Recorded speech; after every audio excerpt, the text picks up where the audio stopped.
folklore isteach. You're very welcome to Suantraí Íosa, where we're looking at the readings for tomorrow morning, the 9th of March, Wednesday, the Wednesday of the first week of Lent. And our first reading tomorrow is about Jonah. So it's taken from Jonah chapter 3. And Jonah goes and he preaches to the Ninevites, calling on them to repent. And the people respond. They believe in God, they proclaim a fast, they put on sackcloth from the greatest to the least. And a proclamation is promulgated throughout Nineveh by the decree of the king. They take it seriously. They act. When they hear that their life is in danger, they do something about it. And then in the gospel from Luke chapter 11, Jesus is saying, this is a wicked generation. It just keeps asking for a sign. Instead of repenting, instead of engaging in an act of repentance and orientating their life towards God, they're engaging in sort of theological speculation by looking for a sign as to whether Jesus is or is not the Messiah. And Jesus is saying, that's not what's important. What is important is that you repent.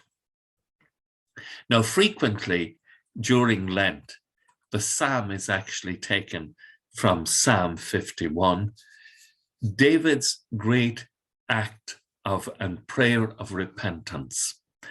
And it is wonderful because David, while he's repenting of his sin, and he'll say, my sin is always before me, he puts the emphasis on the compassion and the love of God.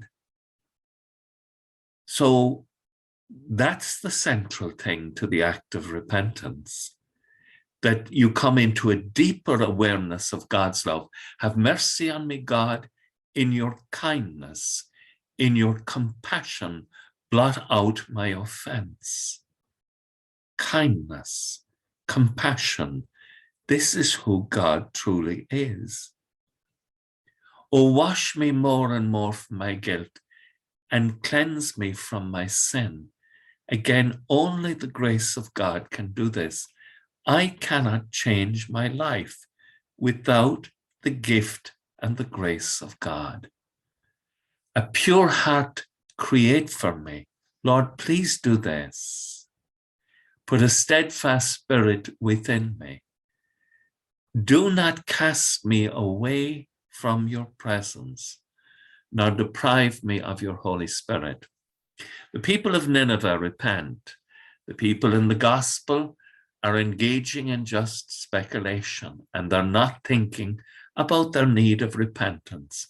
And David nails it on the head. He turns to God, recognizes the beauty, the compassion, and the kindness of God, and asks God to help him, that God would create for him a pure heart and put a steadfast spirit within him.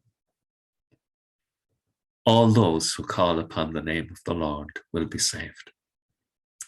With thoughts such as these, let us go to our beds and let us awaken in the morning, God willing, with the praise of God in our heart and on our lips. Agus gamana dia ila cótach shiv, ahar mach agus spirit neve. Amen. Slán go fóill. Bye for now.